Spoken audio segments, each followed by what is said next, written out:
et bienvenue sur En voiture Simone. L'épisode de cette semaine se tourne sur un aventurier, mais pas que. Il a fait de sa passion pour la découverte son métier. Aujourd'hui, Matteo Balès, influenceur, vidéaste, créateur de contenu, mais aussi humoriste, est présent sur le podcast pour nous raconter son amour pour les aventures. Son histoire, ses convictions, ses passions, son métier, ses conseils et bien d'autres sujets, j'ai eu la chance de pouvoir discuter de tout ça avec lui sur un format plus long de ce qu'on a l'habitude de pouvoir voir sur ses réseaux. Bonne écoute. Bonjour à tous et à toutes, je m'appelle Mathéo Vallès. Je suis un petit rigolo des internets, comme j'aime à le dire. Je fais énormément d'aventures que je partage dans mon contenu sur Instagram, TikTok, YouTube et je fais aussi beaucoup de blagues, même si je n'ai pas commencé à en faire. Peut-être que j'en ferai pour ce podcast, qui sait. Bonjour Lucie. Salut Mathéo, comment ça va? Écoute, ça va nickel, je suis en pleine forme. Non, à vrai dire, je suis pas en pleine forme. Ça fait 3 semaines que je vadrouille un peu dans toute la France pour aller faire des projets à droite, des projets à gauche. Donc là, je suis rentré hier chez moi à Bruxelles et j'ai dormi, mais vraiment à n'en plus finir. Ce matin, je me suis réveillé, j'ai cru que j'allais jamais me réveiller, quoi. Ah ouais, donc grosse fatigue quoi. Grosse fatigue. Mais là, ça y est, maintenant que j'ai dormi, je sais pas, 15 heures, je crois, étalé sur la Ah journée, ouais. ça va mieux. Ok, bah tu m'étonnes, 15 heures ça en fait des heures de sommeil. Ouais, ouais. Aujourd'hui, on se retrouve pour parler d'aventure. On te connaît sous tes vidéos, tes réseaux sociaux, comme un aventurier, un peu un baroudeur. Je voulais te demander d'où te vient ce goût de l'aventure. C'est une bonne question. Je sais pas si je suis vraiment un aventurier. En tout cas, je sais que j'aime bien partir un peu à l'aventure, mais j'avoue que j'ai autant la facette aventurier que la facette très casanier. J'aime bien être chez moi. J'aime bien être dans ma chambre, là où je suis actuellement, pour chiller, pour faire mes vidéos tranquilles et tout. Donc déjà, je sais pas si je suis vraiment un aventurier comme on a dans l'imaginaire collectif de je suis tout le temps dehors, je suis tout le temps en train de faire des nouveaux trucs et que je suis beaucoup chez moi. Et d'où l'aventure, bah, je pense que c'est venu petit à petit en grandissant. Un des premiers trucs, c'est que j'ai souvent entendu mon père parler des aventures qu'il faisait quand il était plus jeune, quand il avait mon âge. Donc il partait, il me disait, moi je suis parti au Pakistan avec mon sac à dos et j'ai visité le pays pendant un mois. Donc Ok, tous trop ces bien. trucs-là, ça a un peu nourri mon imaginaire quand même. Et, euh, et après, je sais pas trop comment c'est venu, je t'avoue. Je crois que c'est venu petit à petit, à force de m'entourer de gens qui aiment bien sortir dehors, à force d'aimer un peu le goût de la galère un peu. Il y a ce goût-là un Mm, petit peu d'être un peu à la ramasse et de faire des choses absurdes et de se dire comment on va faire ce truc-là, quoi. ok, trop cool. C'est un peu venu comme ça sur le fil de ta vie, quoi. Ouais, ouais, carrément. Je voulais te demander comment tu t'organises, toi, pour partir autant à l'aventure. Alors, moi, j'ai construit ma vie autour du fait que je veux être libre de mes mouvements Ok. et de kiffer ma vie comme je le souhaite. En gros, c'est un peu ça. Donc, moi, mon métier, c'est de faire des vidéos sur Instagram, YouTube, TikTok, etc. Donc, je suis ce qu'on appelle dans la bouche des journalistes un influenceur. Ouais. Donc, j'ai pas de. Alors, premièrement, j'ai pas d'endroit pour travailler. Je peux très bien travailler dans ma chambre, comme travailler dans le train, comme travailler chez mes parents, comme travailler un peu où je veux, quoi. Mm. Et surtout, je peux faire de n'importe quelle activité mon travail, puisque mon travail, c'est de partager ce que je fais. Donc, par exemple, là, cette année, je me suis lancé un défi. En octobre 2024, je vais courir mon premier ultra trail euh, qui consiste à courir dans la montagne pendant beaucoup de kilomètres. En l'occurrence, moi, c'est plus de 100 kilomètres. Et ça pourrait être juste un challenge comme ça, mais non, ça fait partie de mon travail maintenant parce que je crée du contenu autour de ça. Donc, tu vois, j'ai créé un podcast qui parle de ce challenge. Je crée des vidéos sur Instagram, j'en parle, je fais du contenu autour de ça. Donc, en fait, mes loisirs sont intégrés à mon métier, quoi. C'est trop chouette. Ouais, je te confirme. À quel moment, toi, tu décides de partager, tu décidé de te dire, ok, je passe mes loisirs dans un Hmm. premier plan, et du coup de partager ces loisirs pour que ça devienne ensuite une partie de ton métier. Alors ça aussi, c'est venu vraiment petit à petit. Je pense que c'est venu un peu avec mon envie de partir à l'aventure. Ouais. Moi, je fais des vidéos depuis que je suis tout petit. C'est mon rêve d'enfant de faire des vidéos. Et je fais des vidéos aujourd'hui. Mm. Et donc, tout ce que je fais, tout ce que je pense, tout ce que j'imagine dans ma tête, pour moi, la concrétisation, c'est toujours une vidéo. Tu vois ce que je veux dire? Ouais. Donc, ça veut dire que dès que je pense à un projet que je veux faire, en vrai, il y a quand même peu de chances pour que j'ai pas une idée de vidéo qui va avec, quoi. Le plus régulièrement, j'imagine mes projets pour en faire des vidéos parce que c'est ça ma vraie passion. C'est pas euh, je sais pas, visiter un nouveau ma passion. Par contre, faire un petit clair sur ce que je vais faire, c'est ça qui va m'animer, quoi. Ça vient, je partage mes aventures parce que j'ai toujours tout filmé et tout partagé. Et donc maintenant que je fais des aventures, ça s'inscrit naturellement dans ce cycle-là, quoi. Tout part en fait de tes deux passions qui se réunissent pour devenir un métier au final. Ouais, c'est ça. Je sais pas si l'aventure, c'est vraiment une passion. Enfin, moi, enfin, tu me définis comme aventurier, mais moi, j'ai pas l'impression d'être un aventurier en tant que tel. J'ai Ok. plus l'impression d'être un petit guignol qui, euh, qui se balade un petit peu, quoi. C'est plus comme ça que je visualise le truc. Mais bon, c'est peut-être minimiser ce que je fais, donc je vais essayer de pas d'évaluer mon travail, mais c'est vrai que moi, j'ai pas la sensation d'être un aventurier, ou Mm. du moins, je me projette pas dans l'image de l'aventurier que j'ai en tête. Ok. Toi, tu définis comment le terme aventurier alors? Si ce que tu fais pour toi, c'en est pas. Ben, je pense que dans ce que j'imagine de l'aventure, il y a quand même beaucoup de prise de risque. J'ai l'impression qu'il y a quand même ça. Et moi, j'ai l'impression que tout ce que je fais, c'est très accessible. Voilà où je veux en venir. J'ai l'impression de faire de l'aventure très accessible. Et je pense que je m'imagine l'aventure comme aller au milieu de l'Antarctique, tu vois. Ah oui, Alors ok. que moi, c'est pas ce que je fais. Ouais, ok, je vois. Et pourtant, on voit bien que dans tes vidéos, il y a quand même une sorte de prise de risque. Je veux dire, tu as déménagé de Paris à Bruxelles à vélo. Je veux dire, ça reste quand même quelque chose où, à tout moment, ça se passait pas bien par plusieurs choses, tu vois. Ouais, je me suis jamais dit que ça pouvait mal se passer à un moment. Ok, Vraiment, je n'y ai pas pensé une seule seconde. ça marche. Si ce n'est la seconde où j'ai sauté dans le vide avec toutes mes affaires et que je me suis ramassé la gueule et que ça m'a fait très peur. Là, cette seconde-là, quand je suis tombé, là, je me suis dit, tiens, ça c'est dommage. Mm. Mais sinon, genre, pendant toute la préparation, tout le moment et tout, je me suis jamais dit, euh, c'est une mauvaise idée, ça peut mal se passer, quoi. Parce que, comme je te disais, tu vois, en gros, dans cette. Tu me parlais tout à l'heure de pour vivre l'aventure à 100%. Ouais. Et en fait, ça, c'est l'exemple parfait. Donc, j'ai déménagé de Paris à Bruxelles à vélo, j'ai déménagé à Bruxelles. euh, et juste, en fait, j'ai organisé ma vie pour pouvoir juste faire ça, quoi. En fait, c'est possible de le faire, donc je le fais. Et je me suis jamais dit, je vais faire un truc hors du commun ou je vais faire quelque chose de, comment dire. Je me suis toujours dit, je le fais parce que c'est possible de le faire et parce que juste, bah, j'ai un vélo, Ok. j'ai une charrette, j'ai mes affaires qui rentrent sur la charrette. Visiblement, si je roule jusqu'à Bruxelles, j'aurais déménagé de Paris à Bruxelles, quoi. Alors j'avais conscience quand même que c'était un peu difficile et tout, que physiquement ça impliquait quand même un certain effort. Mm. Mais pour moi, c'était juste une difficulté qui était au service d'un truc que j'aimais bien, quoi. Et pas une immense aventure. Au final, ça se transforme en une immense aventure. Après l'avoir fait, je me rends compte à quel point c'était incroyable. Je me suis jamais dit que ça allait mal se passer, ce déménagement, parce que je l'ai fait juste en me disant, je peux le faire, donc je le fais. Mm. Mais je me suis pas dit. Enfin, vu que ça partait de je peux le faire, pour moi, il n'y avait pas je peux pas le faire. En gros, c'est ça. Ok. Donc je me suis jamais dit c'est impossible. Enfin, je me suis jamais dit qu'il pouvait y avoir vraiment des problèmes.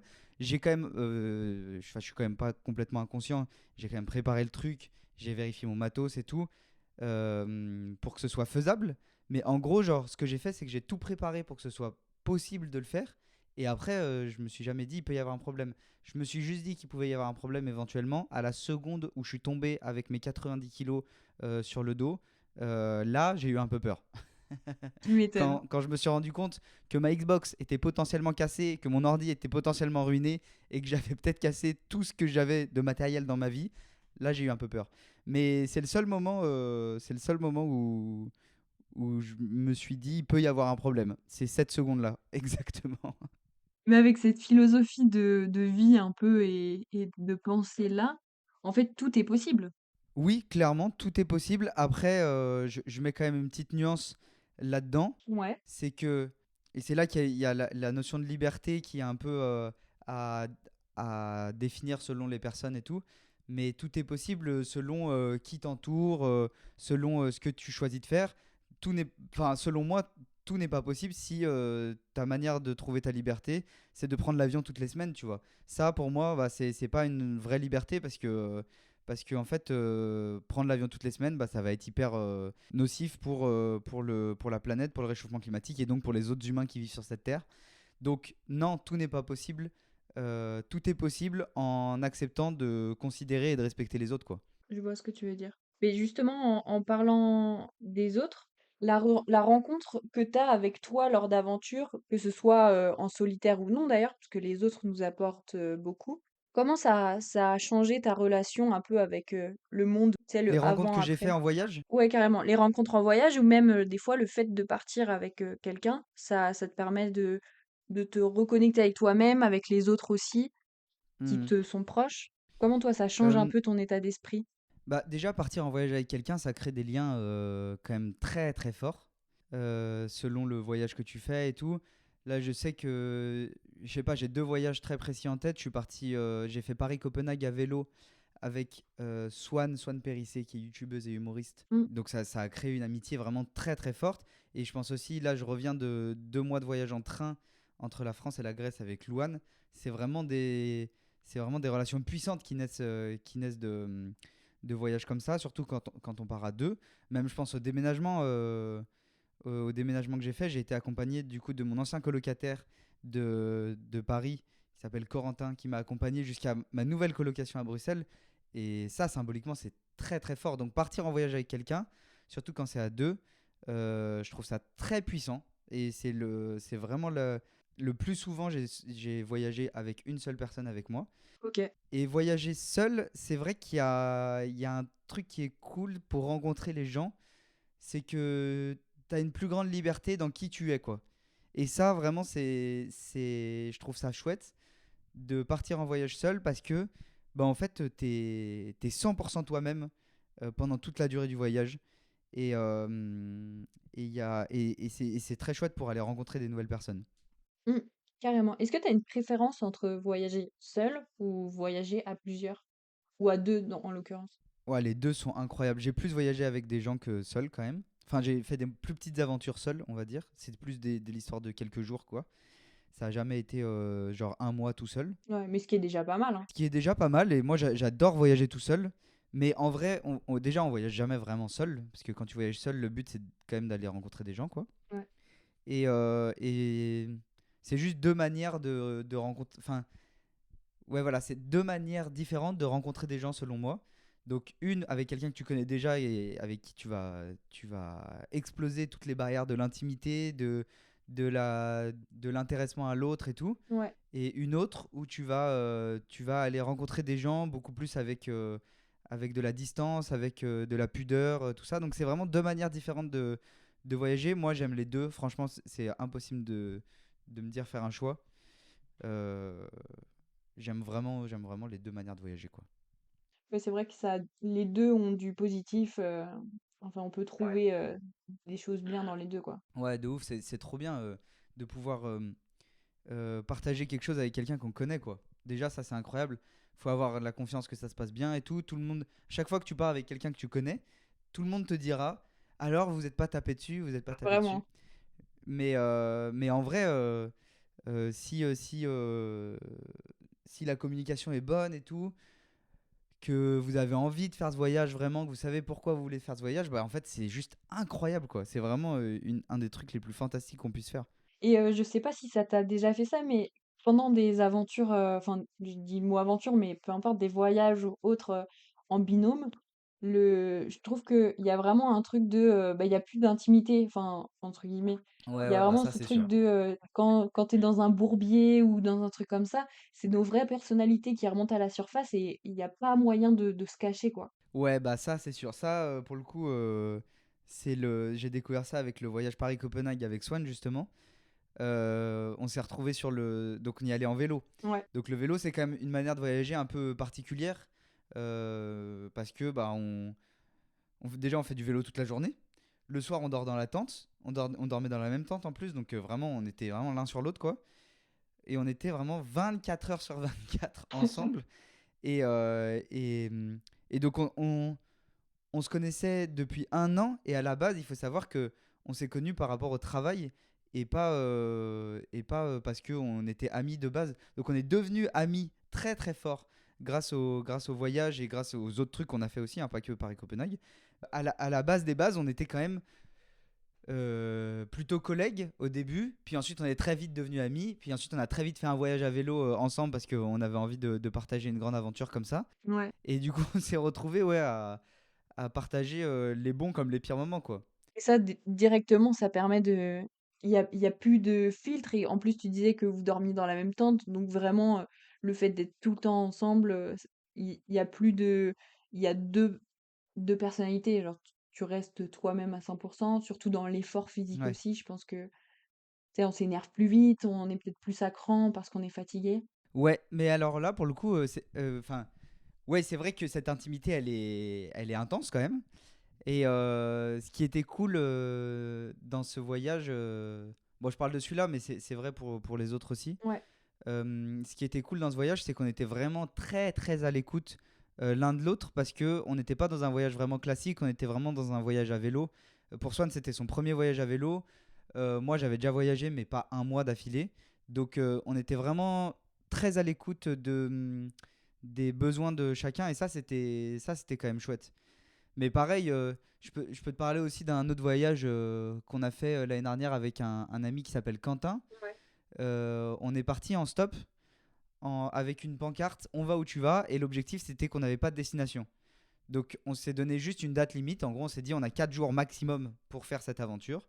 Donc on est parti et on s'est retrouvé dans une aventure mais folle en fait. On est parti sans destination et on s'est retrouvé au Portugal en moins de 24 heures. Donc Incroyable. c'était vraiment un truc fantastique. La vidéo est super d'ailleurs si vous voulez aller la voir sur ma chaîne YouTube. Et c'était incroyable parce que avec Quentin, du coup, on s'est retrouvé très proches du jour au lendemain comme ça pour partir à l'aventure. Pareil, on se connaissait pas si bien que ça. Avec Quentin, on avait déjà fait 4 jours de vélo ensemble, mais c'était la seule fois où on s'était vu de nos vies. Mm. Et là, on est parti 4 jours au Portugal sur un coup de tête. Et ce qui était super drôle, c'est que on est rentré aussi en stop du Portugal. Et là, on a galéré, mais genre, on en a vraiment chié, quoi. Et on s'est retrouvé à attendre toute une nuit au même endroit. Donc, on est arrivé genre à 22 h à un spot. Et on n'est pas parti de ce spot Ouais. avant le lendemain, 10 h du matin. Donc, on est resté toute la nuit au même endroit à faire du stop, à espérer avoir une voiture de nuit et tout. C'était une galère. Et ça, c'est un souvenir que j'ai avec Quentin qui est incroyable. Quand on galérait, quand je le voyais dormir vite fait, faire une sieste par terre, à même le sol, au loin, quand on était en train de rager sur les voitures parce que c'était que des Français qui passaient et ils voulaient pas nous prendre. Parce qu'ils avaient peur de nous, c'était la nuit, c'était légitime. C'était légitime de pas vouloir nous prendre. Deux mecs de nuit à la frontière portugo-espagnole, je les aurais pas pris non plus, quoi. Ouais, ouais, c'est Mais, ça. mais nous, ça nous faisait rager et tout. Et quand enfin on a eu une voiture, moi j'y croyais plus. J'y croyais plus, je croyais on allait rentrer, qu'on allait devoir appeler un taxi et lui dire vous nous emmenez à Paris, voilà ce que vous faites. Ça fera 4 000 euros, j'en ai rien à faire, emmenez-moi à Paris.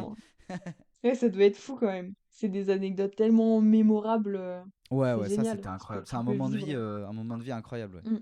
Est-ce que tu aurais une autre anecdote de voyage un peu qui t'a marqué comme ça? Genre quand tu penses à une anecdote à raconter, c'est celle-ci qui te vient en première. Euh, Ouais, celle qui me vient en premier, c'est le dernier voyage que j'ai fait forcément avec Louane, qui est aussi youtubeuse, Louane Mancho, qui fait des vidéos incroyables. On est parti en Grèce en train et notre objectif, en gros, Louane et moi, on est influenceurs Mm. et on essaye de parler énormément d'écologie, de réchauffement climatique, de justice sociale. Enfin bon, on parle de plein de sujets qui nous tiennent à cœur. Et il y a un gros problème avec les influenceurs aujourd'hui, c'est que des fois, ils donnent quand même un mauvais exemple sur le rythme de vie à avoir, quoi. Ils Ouais. font rêver, euh, ils font rêver beaucoup les gens sur des trucs qui sont pas tenables écologiquement, socialement, etc. Donc on s'est dit, nous, on va aller à Santorin, l'île des influenceurs. Là où il y a des petites maisons blanches avec des toits bleus, où toutes les influenceuses ont fait une photo.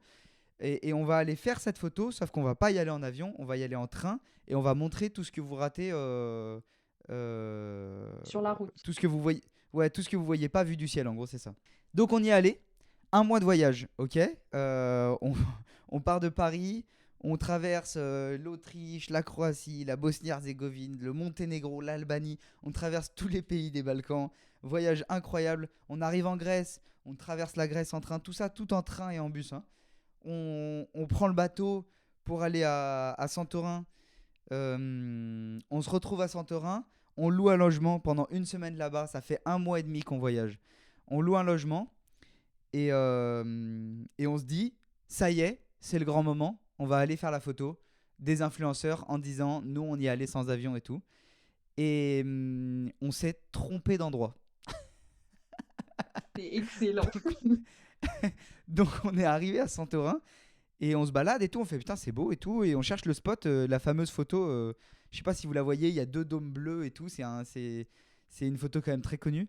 Et toutes les influenceuses ont fait cette photo, et nous on se dit bah voilà, nous on va aller faire cette photo, et on la cherche, et putain on la trouve pas quoi. On se balade dans la ville où on est, et en fait on la trouve pas, et on se rend compte déjà que Santorin, c'est un archipel, une archipel, je ne sais pas si c'est féminin ou masculin. Bref, c'est un complexe d'îles, c'est un complexe d'îles et hôteliers, il y a beaucoup d'hôtels. Et il y a plusieurs villes en fait, et c'est quand même très grand. Si t'as pas de voiture, c'est très très grand quoi. Et en fait, on se rend compte qu'on s'est vraiment trompé de ville et que la photo, elle est à 3 heures de marche de là où on est. Donc on a fait cette randonnée, on a fait un mois et demi de voyage plus 3 heures de marche pour aller faire la photo des influenceurs. Et ça, c'était un bon moment. Et du coup, on est tellement arrivé fatigué à cette photo qu'on a fait la photo, on a fait oh allez vas-y on s'arrache. On n'est même pas resté à cet endroit parce qu'en fait on avait été gavé pendant un mois et demi d'endroits fabuleux, d'endroits super paradisiaques. On était allé se baigner en Croatie, se baigner en Grèce et tout. Et là on était sur le spot d'influence, un des plus beaux endroits touristiques d'Europe. Et on était là, bah on est trop fatigué. On a trop fait de chemin pour être là. Vraiment. Mais c'est génial ce que vous avez fait, parce que moi j'ai suivi l'aventure via la vidéo YouTube de Louane justement. Et ça dénonce aussi un peu le tourisme de masse parce que vous êtes allé sur hors période de vacances Ouais.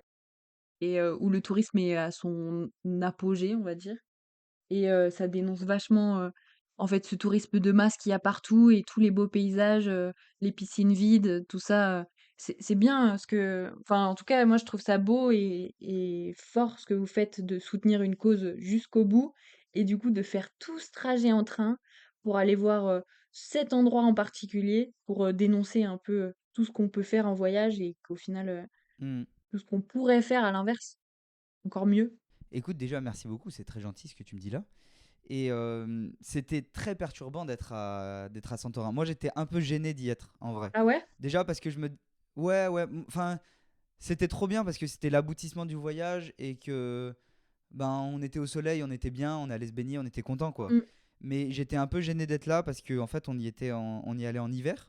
Et en fait, personne n'y va en hiver si ce n'est les gens qui font les réparations, quoi. Donc, on était un peu dans notre logement de semi-luxe. Enfin, c'était pas un logement de semi-luxe, en vrai, c'était un appartement tout à fait lambda, mais ça coûte cher quand même là-bas. Et en fait, dès qu'on sortait, on voyait des gens repeindre les maisons en blanc, des gens construire des nouveaux complexes hôteliers. On voyait des appartements à la chaîne, tous identiques, avec tous leurs jacuzzi individuels à la chaîne comme ça. Il y avait les piscines qui tournaient pour pas que ça pourrisse pendant l'hiver, donc elles tournaient dans le vide, il y avait personne qui se baignait dedans. Franchement, c'était un peu gênant d'être là-bas, quoi. Et moi, ça me mettait un peu mal à l'aise d'être dans tout ça. Après, évidemment, c'était incroyable. C'était magnifique, comme c'est une île magnifique et tout. Mais ça fait un peu la même sensation qu'aller à Disneyland, quoi. T'étais pas à ta C'était place, un quoi. peu les.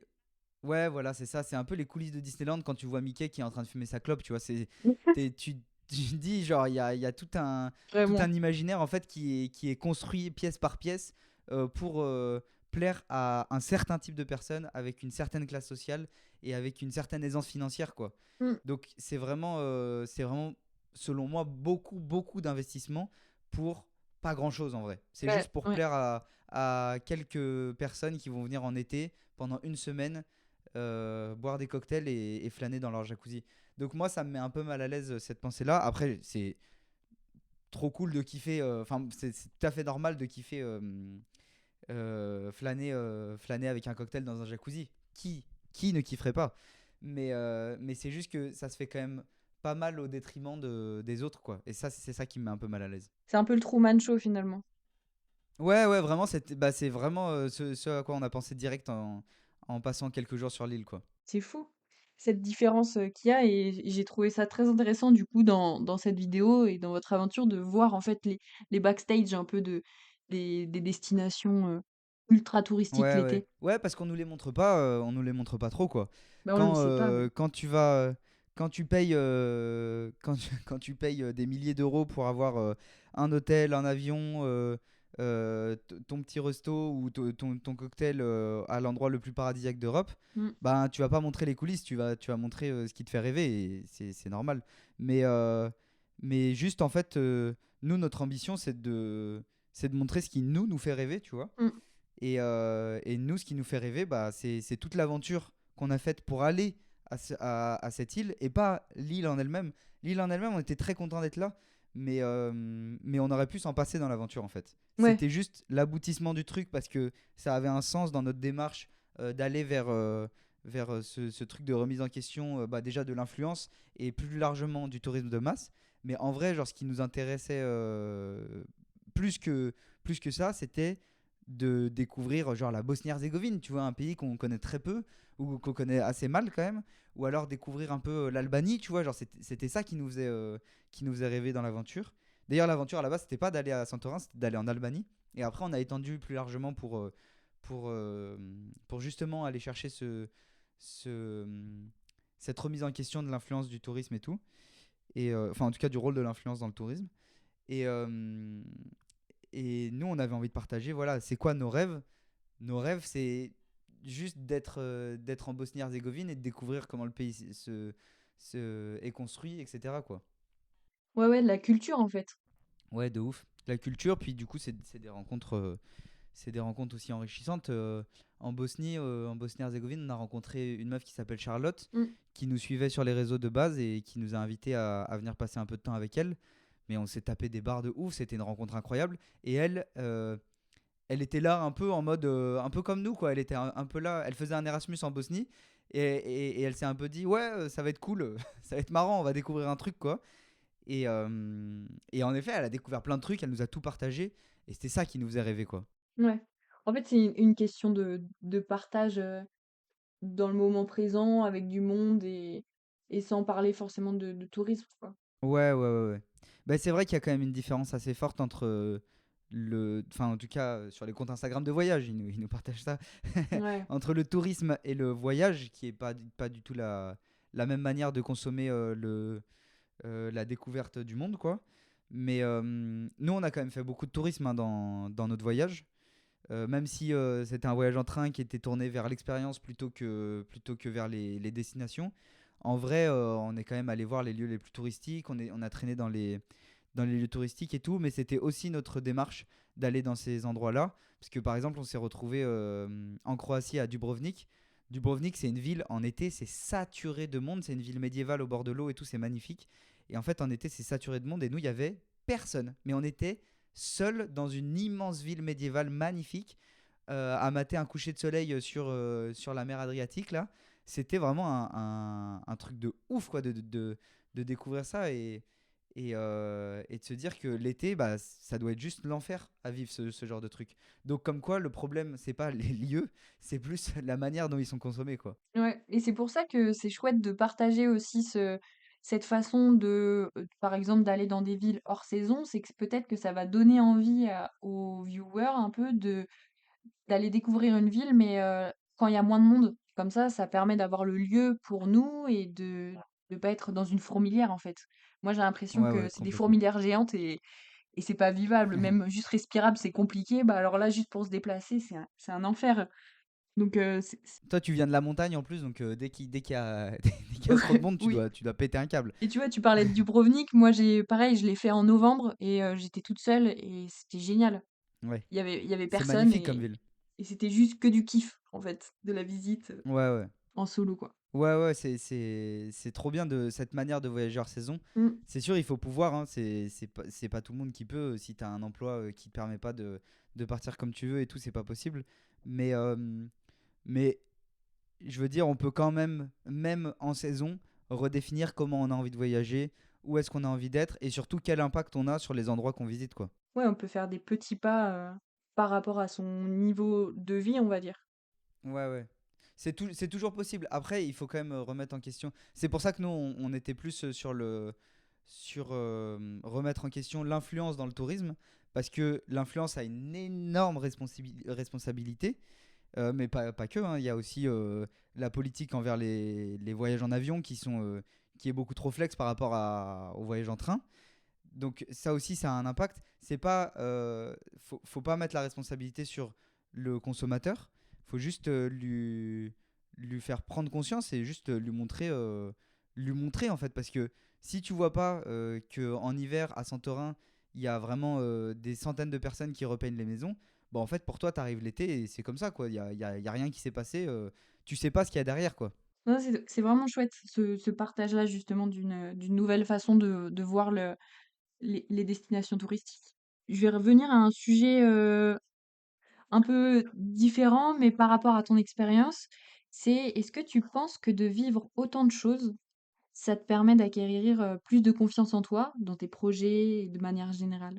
C'est une question intéressante à laquelle je sais pas si je peux trop répondre. Je sais que vivre des aventures, ça me donne confiance en moi. Je sais pas si la quantité des aventures fait que j'ai plus confiance en moi ou pas.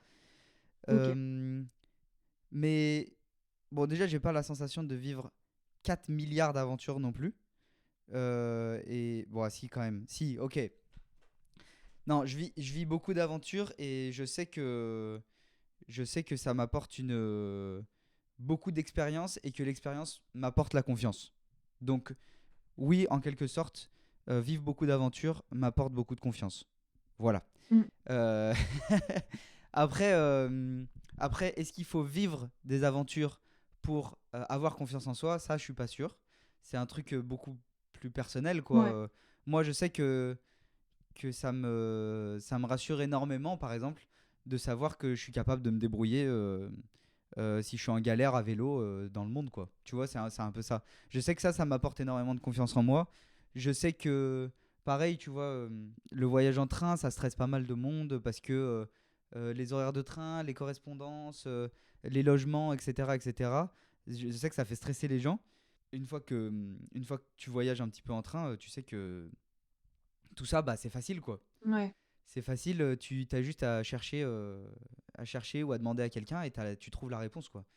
Donc si tu sais pas où dormir, si tu sais pas où manger, tu demandes aux gens et puis ça va très très vite en fait. Donc oui, ça m'apporte une certaine confiance de partir à l'aventure, ça c'est sûr. Par rapport à ce que tu dis, est-ce que ça serait pas plutôt l'expérience au cours des années qui t'apporte de la confiance pour tes prochains voyages? C'est pas plutôt dans ce sens-là?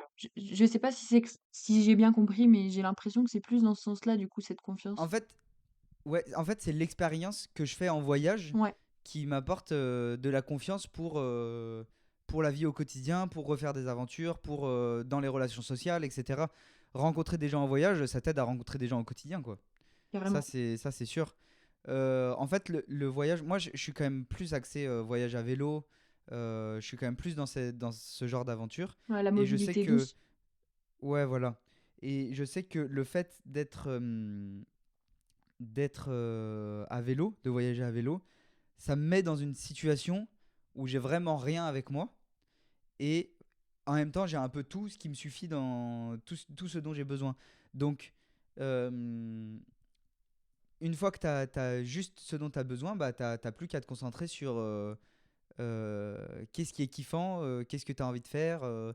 Tu vois, une fois que tu as passé le cap du stress un peu de l'aventure, des trucs de on dort où, on mange où, on fait quoi, où est-ce qu'on va faire caca, où est-ce qu'on se douche, bah en fait, t'as plus qu'à te demander où est-ce que j'ai envie d'aller, comment j'ai envie d'y aller, avec qui. Et tous ces trucs-là, en fait, toutes ces questions, quand tu commences à te les poser, bah, en fait, tu vas commencer à te construire dans la vie tout un idéal, quoi. Tu vas commencer à faire pareil pour tout. Moi, j'ai fait pareil. C'est pour ça que j'habite à Bruxelles aujourd'hui, par exemple. Je me suis pas dit, il y a une opportunité de travailler à Bruxelles. Je me suis dit, qu'est-ce que j'ai envie de faire, avec qui, dans quel contexte, dans quel cadre. Et je me suis retrouvé à habiter à Bruxelles parce que à Bruxelles, bah, il y a des grandes colocs dans lesquelles je suis avec des gens créatifs qui sont à peu près comme moi. Je suis dans une grande maison qui va m'apporter un beau cadre de vie. Les prix sont moins chers, donc ça va être des meilleures conditions de vie pour moi. Et tout ça, ça vient des questionnements, euh, des besoins essentiels, quoi. Et moi, j'accorde beaucoup d'importance à ça. Et ça me donne énormément confiance. C'est de définir ce dont j'ai besoin précisément pour ne pas dépasser ça, ne pas avoir moins et ne pas avoir plus. Mm. Voilà. Ok, trop bien. Et ça t'apporte quoi d'autre au quotidien? Alors, toutes ces aventures, tous ces voyages. Ouais, ça m'apporte quand même beaucoup de bonheur. Ouais, Ça, c'est indéniable. Je suis trop content de partir de chez moi et je suis trop content de rentrer chez moi. ouais. Ça, c'est vraiment une sensation que j'adore. La veille de partir, bah, je suis tout excité. Je suis là, je me dis, ouah, demain, où est-ce que je vais être? Ça va être incroyable et tout. Oh là là, dans une semaine, je vais être paumé au milieu de la campagne entre Paris et Bruxelles. Tu vois, c'est ce genre de truc. Euh, et je suis aussi trop content de rentrer chez moi. Je me dis, oh là là, trop bien, j'ai changé les draps avant de partir, je vais dormir dans mon lit, Mm. je vais être trop confort.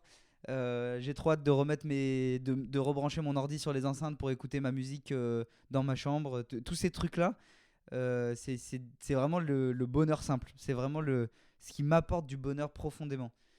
Euh, donc il y a ça. Et il y a aussi, ça m'apporte beaucoup d'expérience. Donc ce que je te disais tout à l'heure.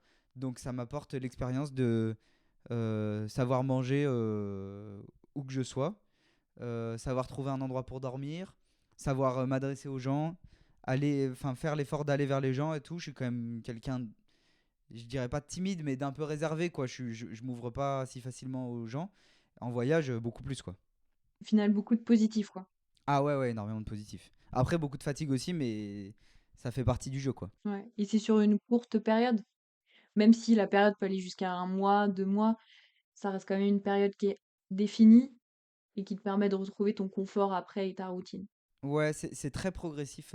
J'ai toujours fait des petites aventures et de plus en plus, je me lance un peu dans des grandes aventures, avec toute cette confiance acquise au fil des années. Donc, tu vois, j'ai fait un mois de vélo, puis là, 2 mois de train. Je me suis encore jamais lancé dans une aventure où je me dis là, je pars 6 mois, un an. Ça, pour moi, c'est encore inenvisageable, quoi, de faire ça.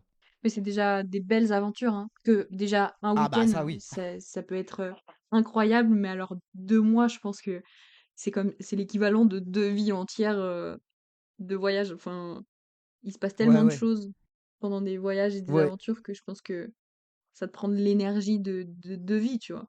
ouais, c'est sûr. Moi, j'ai un peu la philosophie de peu importe l'aventure que tu fais, c'est intense dans tous les cas. Ouais. Donc, par exemple, il y a 2 semaines là. Non, bon, il y a un petit mois, je pense. Ça faisait un peu longtemps que j'étais pas parti de chez moi et tout. J'ai dit à un pote, ramène-toi, on part en marchant de chez moi et on voit jusqu'où on va, quoi. Et ça sur un week-end, hein, en se disant, on rentre demain, hein. Enfin voilà, on se prend pas la tête, quoi. Et cette aventure, elle est aussi exceptionnelle que 2 mois de voyage, quoi. Parce que on vit moins de choses, mais on vit la même intensité, quoi. Carrément. Et c'est comme ça que tu remédies un peu avec une relation avec la routine? C'est genre au bout de 2 semaines, tu te dis: «OK, là, ça fait trop longtemps que je suis pas sortie de chez moi, faut que je fasse quelque chose». Moi, j'ai du mal à me séparer de la routine. J'avoue que j'aime quand même beaucoup, beaucoup la routine. Et, et de moins en moins parce que je pars quand même souvent. Ouais. Mais j'ai pas trop cette phobie d'avoir une vie routinière. Parce que j'aime bien ça, en vrai. J'aime beaucoup ça. Juste, je sais que à long terme, il y a un moment où tu as envie de casser ça, tu as envie de tout péter et de dire, tu sais, c'est un peu le fantasme de l'aventure, quoi, de dire, Ouais. allez, vas-y, je me casse, demain je vais là, tu vois. C'est un peu ce qu'on fait avec le voyage en stop dont je te parlais tout à l'heure, où on prend un panneau, on dit on va où tu vas, et on y va, quoi. Tu vois, c'est un peu ce truc Mmh. très spontané, très instinctif de dire, là, demain, on part à l'aventure, demain, je vais marcher en partant de chez moi, tu vois. Ces trucs-là, ces trucs très spontanés, c'est ça que, que j'aime et enfin, qui me font casser la routine. Ouais. Mais sinon, moi, je suis bien dans ma routine. J'aime bien me lever le matin, boire mon petit thé tranquille. J'aime bien quand je sais à quelle heure je vais courir le soir, tu vois. Tu sais, il y a un truc qui est rassurant dans, dans la répétition. Moi, j'ai toujours été très là-dedans, hein. Quand j'étais. Non, mais encore maintenant, j'allais dire quand j'étais petit.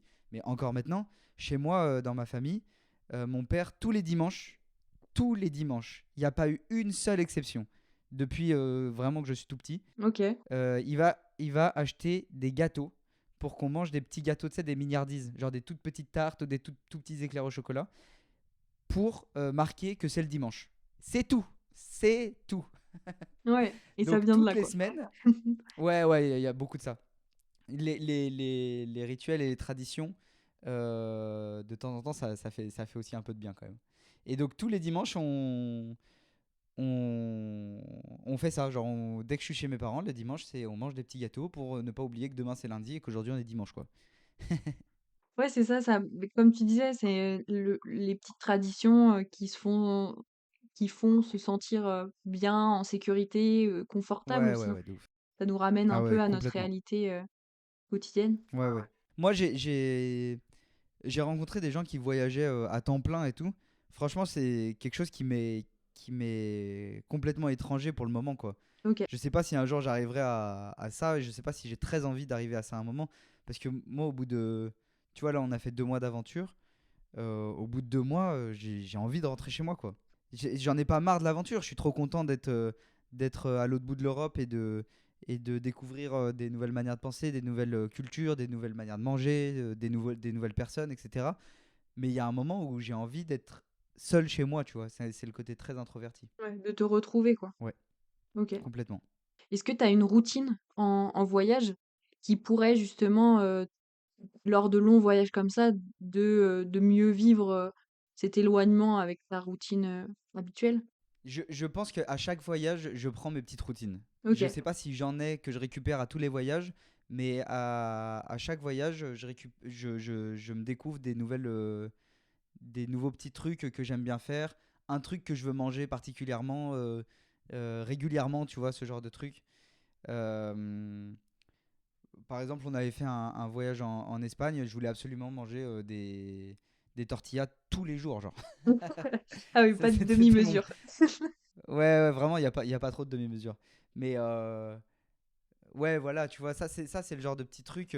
Je sais que la plus grande routine que j'ai en voyage et à laquelle je tiens énormément, mais qui du coup se modifie selon les voyages, c'est faire mon sac ou faire mon vélo le matin avant de partir. Donc, genre, moi sur mon vélo, quand je pars en voyage, chaque objet singulièrement, il a sa place. Ouais. Tout a une place sur le vélo et je sais où sont les choses et tout. Donc chaque matin, je les remets à leur place pour repartir, quoi. Ouais, c'est une routine, qui te permet d'être, carré dans ta tête peut-être et de te rassurer aussi. Ouais, ouais, bah c'est de l'organisation, hein, tout bêtement. J'ai besoin de savoir où est mon réchaud pour manger le midi. Sinon, Ouais, c'est chiant si je dois tout ouvrir. Rien que ça, déjà, c'est important. Mais surtout, ça me rassure. J'avoue, moi, je suis un peu maniaque de quand je pars de chez moi, je vérifie un peu 8 fois si j'ai mes clés, si j'ai mon ouais, portable, etc. OK. Donc, imagine le matin quand tu as toute ta vie avec toi qui se balade. ben, je suis obligé de savoir où sont les trucs pour savoir où aller vérifier, tu vois. J'avoue, ça, c'est un peu un toc que j'ai. Donc, vraiment faire mon sac et faire mon vélo, c'est des trucs importants pour moi dans la routine de voyage. OK. Mais oui, je pense que tu as raison aussi parce que c'est toute ta vie finalement qui te suit, pendant un Ouais, il y a voyage tout. Imagine, je suis parti, j'ai eu mon passeport. C'était quand? C'était il y a un an? Non. Si, c'était il y a un an, à peu près. Bah, c'était l'été dernier. J'ai eu mon passeport l'été dernier. Euh, C'était un nouvel objet que je n'avais jamais eu. J'avais jamais eu de passeport de ma vie. Je savais pas où le mettre dans mes affaires. Je suis arrivé en Angleterre, je l'ai perdu. Ah ouais, OK. Il avait pas encore sa place dans mes affaires, genre. C'est Ah quand ouais, même c'est dingue. OK. Ouais, ouais, carrément, c'est fou. Alors que c'est un papier qui est quand même important. Ah bah ouais, j'avais un peu le seum, hein. Ah ouais, ouais, ça pour un papier important, j'ai un peu galéré après. Mmh, Mais tu vois, c'est un papier que j'avais jamais eu dans mes affaires. Et ben, paumé. Alors que mon chargeur de portable, par exemple, je sais très bien où il est, quoi. mmh, OK. Ouais, c'est rigolo. C'est cette adaptation de chaque objet en te disant: «OK, il sera très bien à cet endroit parce que», genre il y a toute une Ouais, réflexion, ouais. je suppose, à chaque Ouais, ouais, bah, place. il doit avoir. En fait, ils sont triés par importance. Ouais, Alors, déjà, par importance de précieux, genre le passeport, c'est très précieux, quoi. Genre, mon portefeuille est très précieux, tu vois, ce genre de truc. Mes sous, mon portable et tout. Et surtout par utilisation. Par exemple, il y a une sacoche. En général, sur mon vélo, j'ai une sacoche que j'utilise en journée et une sacoche avec les affaires que j'utilise hors du vélo. OK. Genre la tente, tu vois. Je pense à ça, mais ça peut être genre mon gel douche pour le soir, tu vois, un truc comme ça. Et il y a une autre sacoche où c'est les trucs dont j'ai besoin en journée, genre mon coupe-vent si j'en ai besoin dans la journée, mon kawaii quoi. Genre le réchaud pour faire à manger, la bouffe, tous ces trucs-là. Et ça, c'est pas les mêmes sacoches, tu vois. C'est trié selon l'utilisation. OK. Est-ce que tu aurais un conseil, et ça ferait partie d'un des conseils que tu pourrais donner à un auditeur en voyage? De faire très attention à son organisation, pour, être embêté le moins possible, par exemple? Ouais, le conseil, ce serait même choisis bien les objets avec lesquels tu as envie de partir. Ouais. Donc les objets, c'est les vêtements et tout, hein, c'est tout ce qu'il y a de matériel sur toi. Parce que quand il y en a trop, déjà, c'est pas pratique. Et, ouais, trouve-leur une place, mais surtout, en vrai, ne prête pas attention aux objets que t'emmènes et surtout pars à l'aventure, quoi. Il y en a plein qui me demandent sur Instagram est-ce que tu peux conseiller un vélo à choisir? Est-ce que tu peux conseiller le bon cuissard pour aller faire du vélo et tout? Non, va faire du vélo, genre. Prends ton vélo, prends un vélo que tu trouves dans le garage de tes parents, de tes grands-parents, de ton ami à qui tu dis je peux te l'emprunter cette semaine. Prends le vélo, démerde-toi pour trouver des sacoches pareilles de la même manière. Est-ce que tu as quelqu'un qui a des sacoches? Est-ce que tu as un petit porte-bagages qui traîne quelque part? Tu peux bricoler quelque chose et tout. Prends le truc et fonce faire du vélo et tu t'attarderas sur la qualité de ton matériel plus tard, quoi. Fais attention que ton vélo freine quand même. Ouais. Ouais, il y a Ça, des c'est choses important. importantes quand même à vérifier avant. Ouais, ça, c'est important. Et j'avais une dernière question. Est-ce que tu as déjà une idée de ta prochaine aventure? Ou tu les teases pas parce que, on sait jamais, tu préfères te lancer et en parler après? Bah, ma prochaine grande aventure, ça va être quand même de courir 100 km dans la même journée. Ouais, c'est vrai. Donc ça, je me prépare vraiment beaucoup pour ça. Entre-temps, du coup, je fais pas de grandes aventures, je fais des petites aventures. OK, Euh, donc par exemple, euh, j'aimerais partir cet été, faire un voyage à vélo avec mon père. OK, trop bien. Donc en fait, on n'a pas encore décidé. Donc en vrai, je peux même pas trop teaser. Mais nous, on aimerait soit aller faire le Danube entre Vienne, enfin tu sais, jusqu'à Vienne, tout ça là. Ouais, Budapest. Soit aller en Irlande OK. pour faire du vélo. Donc évidemment, y aller en train. Mais c'est ça la contrainte. C'est y aller en train avec les vélos Mmh. ou y aller en train, trouver des vélos là-bas. C'est un peu la contrainte qu'on est en train d'essayer de résoudre pour pouvoir choisir la meilleure manière de voyager pour cet été. Mais ouais, cet été, je vais pas te cacher que je cours beaucoup. Genre vraiment, je cours. J'ai un coach pour courir. Donc là, c'est une aventure sportive très très intense. Il n'y a pas trop ce délire rencontre et tout. Là, c'est une course, hein. Et donc, ça me tient beaucoup à cœur de faire cette course. Donc, je cours énormément et je passe ma vie dehors. Donc, j'ai l'impression que ma vie est une aventure. Je suis tout le temps en train de courir dans la forêt, d'aller marcher dans la boue. de sentir la transpi en permanence. Ouais. Pour te dire, j'ai une montre qui sent la transpi en permanence. Ça me rappelle à quel point je suis un crado en permanence. C'est l'enfer. C'est vraiment un enfer. Je vais la Ouais. laver, évidemment, je suis pas une bête. Mais vraiment, donc là, j'ai vraiment l'impression, en ce moment, d'être en pleine aventure Ouais. tous les jours. Ouais, c'est pour préparer la grande aventure, Ouais, il faut vivre ouais, l'aventure là, tous il les faut de jours, quoi. l'entraînement, là. En tout cas, celle-ci. Là, autant pour aller faire un voyage à vélo, je te dis prends ton vélo, va courir. Autant pour aller faire un ultra trail de 110 km, non, là, faut s'entraîner. Oui. Là, c'est débile. Oui, il y a des limites. Oui, oui. Non, mais trop chouette.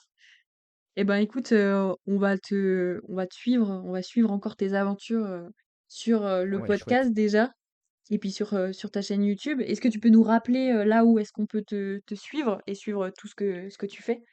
Ouais, complètement. Moi, c'est mon nom, mon prénom, Mathéo Balès, sur TikTok, Insta, YouTube.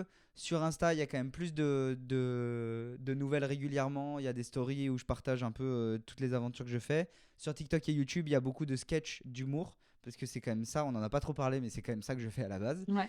Et actuellement aussi, je fais un podcast qui s'appelle Fallait que ça sorte, où je sors courir pour m'entraîner pour le 110 km et j'enregistre les entraînements, soit tout seul, soit accompagné avec des invités remarquables. Vraiment, là, bon, là ils seront sûrement sortis quand tu sortiras le podcast. Mais là, vraiment, j'ai des invités incroyables. Ouais, en tout cas, ceux qui sont déjà sortis à l'heure d'aujourd'hui sont vraiment très chouettes. Vraiment, j'invite Trop bien. les auditeurs à aller checker parce que c'est vraiment très sympa. Et de le faire en courant et de t'entendre autant galérer que nous, on peut galérer, ça fait plaisir, franchement. Tu sors les écouter en courant pour de vrai? Ouais, ouais, moi je les écoute quand je suis dehors et quand je vais courir, et du coup, je me dis, ok, je me sens moins seule à courir. Et des fois, je souris toute seule dans la rue parce que ça me fait rigoler. Et je me sens moins seule. Vraiment, c'est très très sympa.